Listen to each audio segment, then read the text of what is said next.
With Harry Potter spanning 7 books and 8 movies, there's bound to be people that have questions about it. And since I consider myself somewhat above average in knowledge about Harry Potter, having seen all 8 movies multiple times and having read all 7 books multiple times, I thought it'd only be fitting for someone like me, of my expertise, to go ahead and answer some of the most asked Harry Potter questions on Quora. Now, if you don't know what Quora is, it's similar to Reddit, or at least I use it in a similar way to Reddit. I ask a question, put Reddit behind it, ask a question, put Quora behind it, and just see what other people have to say or think about whatever I need help on. And today I was just interested in seeing what the most asked Harry Potter questions are. And since I know a lot of people in the Harry Potter fandom have questions and haven't read the books who have some of those questions answered, or if they have read the books, they just missed over some things, just like not everyone has read and gone over Harry Potter like I have. So I decided to help you guys out and answer these questions for you. Starting off with the first question, which is, did Snape know the child he was bullying was already abused at home? Snape was abused as a child, so why didn't he ever pity Harry? To answer the first part of the question, yes, Snape did know he was abused at home. He did know how poorly he was treated. He just didn't care.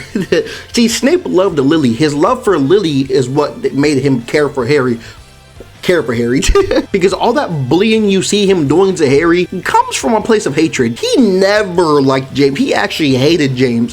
In the movie he portrayed it as saying save all of them, like spare all of them, keep all of them safe, obviously besides Harry. He said that to Dumbledore when he was going to ask for help, what Voldemort was going to do. In the book, he did no such thing. In the book, he asked specifically for Lily from Voldemort. Actually, Dumbledore used that against Snape when Snape asked him for help. So yeah, Snape doesn't really care that he was being abused. And as for him ever pitying Harry, no, he never pitied Harry either.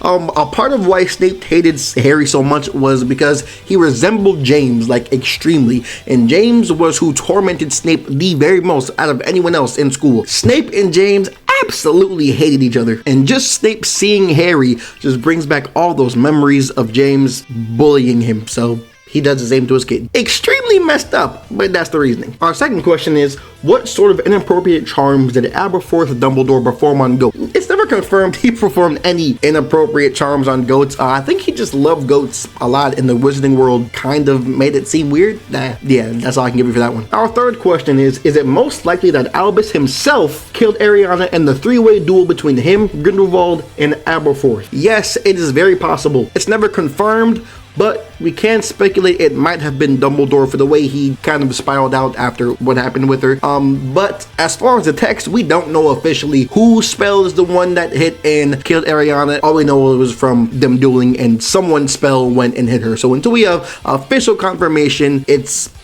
either one, anyone you want to be. Our fourth question is, why doesn't Harry learn about the Death Eaters until his 2nd/3rd year of Hogwarts? There's not really a need for him to know about the Death Eaters before then. And actually, he doesn't learn the term Death Eaters until the 4th book. Before that, he has no clue what they are because, once again, there's never been a reason for him to know what they are. I believe he learns what they are at the Quidditch World Cup after the Death Eaters go and attack and put the Dark Mark in the sky, or Barty Crouch put the Dark Mark in the sky. But yeah, that's when he learned it, so he didn't really have a reason or chance to ask before then. Our fifth question is, if Harry and Voldemort are distantly related, when Riddle takes his blood for his new body, do they share even more DNA, similar enough to almost be first cousins? No, I don't think that's really how it works. And if you're insinuating that they were already kind of closely related, you gotta be there, because I don't ever remember that ever being stated or even alluded to, so I don't know what's up with that part. But if you're saying, are they close enough to be considered like second cousins because Voldemort has all Harry's blood? No, that's also not how it works.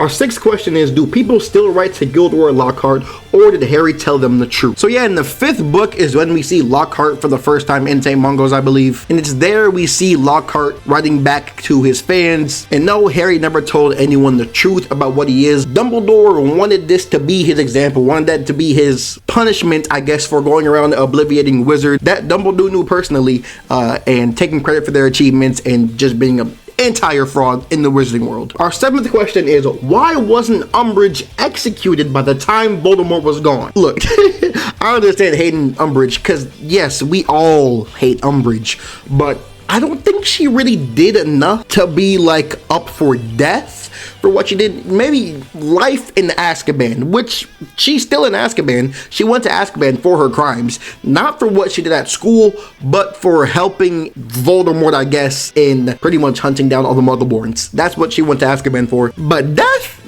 No, she never got that. So I just don't think they thought her crimes were serious enough to warrant them just killing her. Yeah, there's her answer. The 8th question is Lavender Brown still alive and a werewolf? In the book, it said her body was stirring still. Yes, Lavender Brown is dead. She is not alive. It's sad, but yeah, she's not a werewolf. I don't know if this is a troll or not, but it says, why didn't Lily become a ghost? A ghost mother is far better than the crap Harry had to deal with from Petunia. Now, like I said, I don't know if this is a troll question, but I'm going to answer it seriously. So to be a ghost in the Harry Potter verse, you pretty much have to set it up before you die to be a ghost. There's not really I don't think it just happens automatically. Unless, unless there's something else I don't know. There is no other way to be a ghost other than you kind of tethering yourself to the world before you would die. Number 10 says, why did Harry not become a teacher? Canonically, he's an Auror, and I know he wanted to be one since he was 15, but I think he's better suited as a defense against the dark arts teacher. This is a very good question, and I see this asked a lot in the Harry Potter fandom. The simple answer is because he wanted to be an Auror and loves catching dark wizards, right? A longer answer would be he could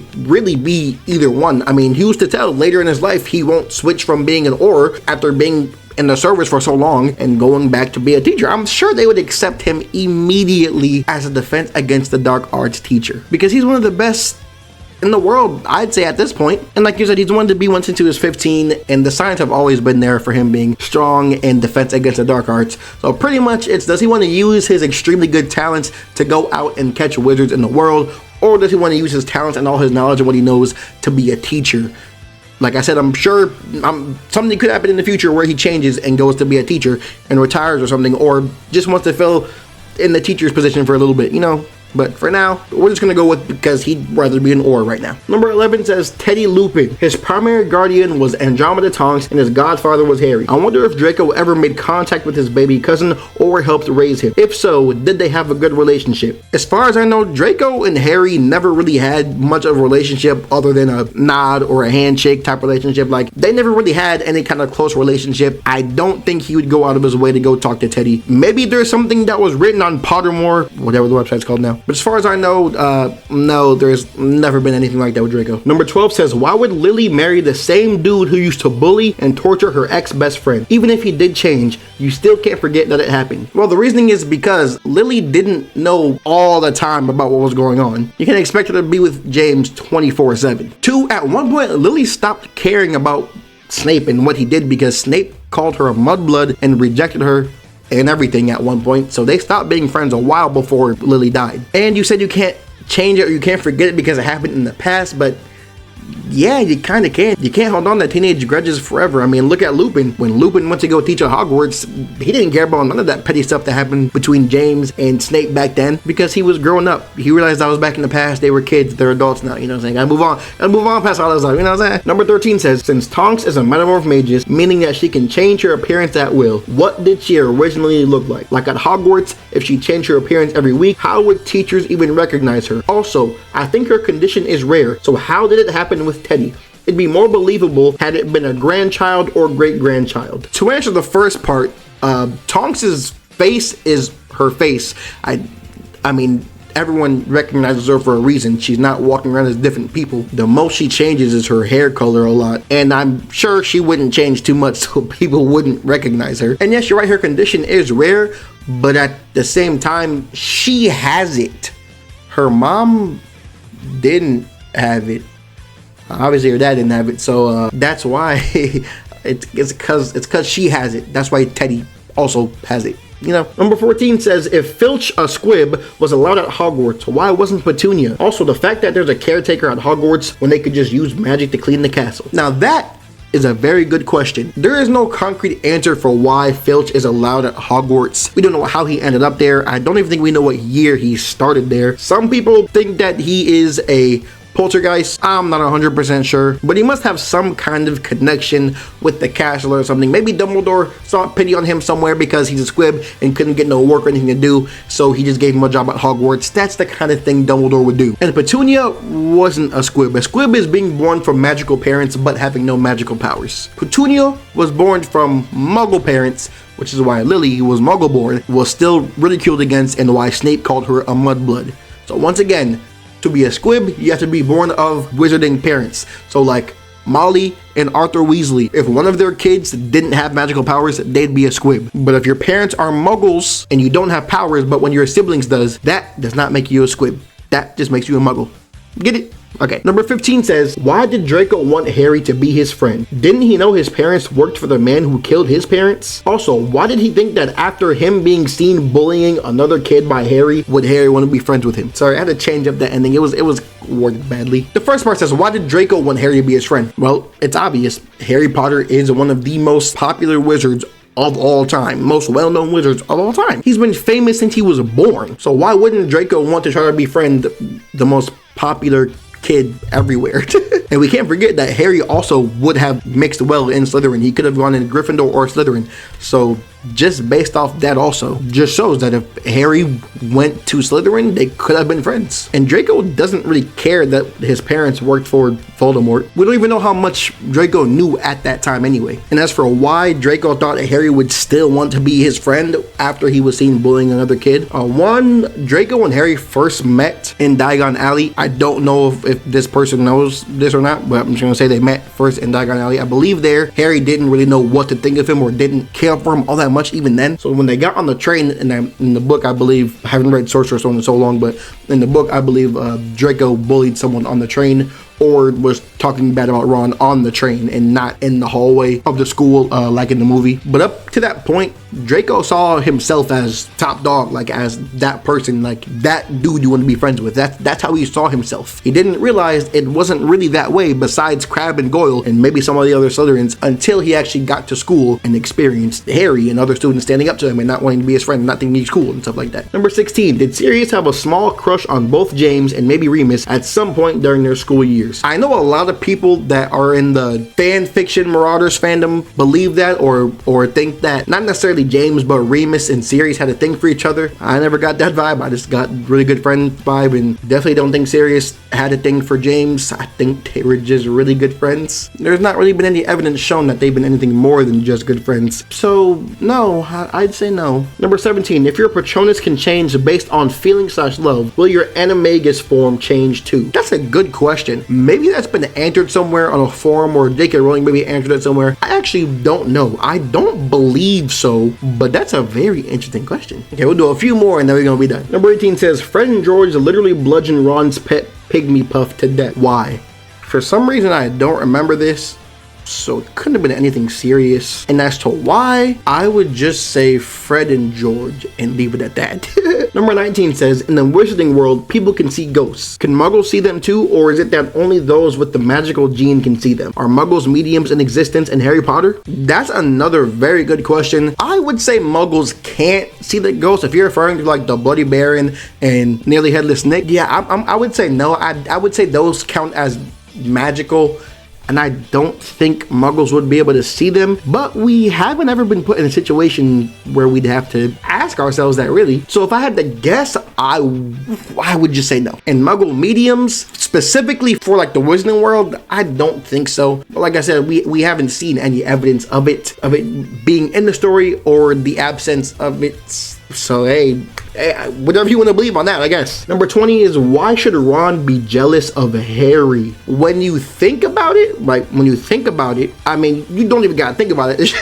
It's pretty obvious. Harry's the chosen one. If you want to go before that, Harry's always been extremely popular. Adults, kids, everyone knows who he is. Everyone always wants to shake his hand. Everyone's always mesmerized by him. He's a star Quidditch player, one of the best seekers Hogwarts has ever seen. He's exceptionally good at magic, especially defense against the dark arts. And he's always getting a time to shine and just do all these amazing cool things. There's a lot for Ron to be jealous of. I'm not saying that he should be jealous. I'm just saying there's a lot for him to be jealous of. That's his character. He was jealous of those things. That's why we went through that arc in the 4th book of Harry not wanting any of the special treatment and all the attention he gets and the unfortunate situations he gets put in, like when he got his name put in the goblet. Harry doesn't like any of that stuff. Ron would love that stuff because in his own family, he kind of overlooked. He's not like the main focus. Fred and George get a lot of attention, but that's mainly just because they're Fred and George and they're always getting into something in their family. Fred and George in school are some of the most popular kids in school, but Ron always just feels overshadowed by Harry, which is why he's jealous of him. And the very last one we have today at number 21, this person asked,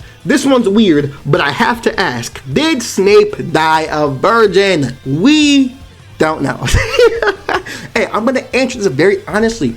I don't know. We don't know what type of stuff Snape got into. We don't know if he went to any muggle only strip club. Hey, look, we don't know what, we don't know how freaky Snape is. I don't know, you know what I'm saying? I don't know. I really cannot answer that for you. But we do know Snape is very disciplined and is still in love with Lily Potter after all these years throughout school. Snape has really never shown interest in anybody else but Lily. So we honestly do not know. I don't know what he does in his free time. We don't know what he does in his free time.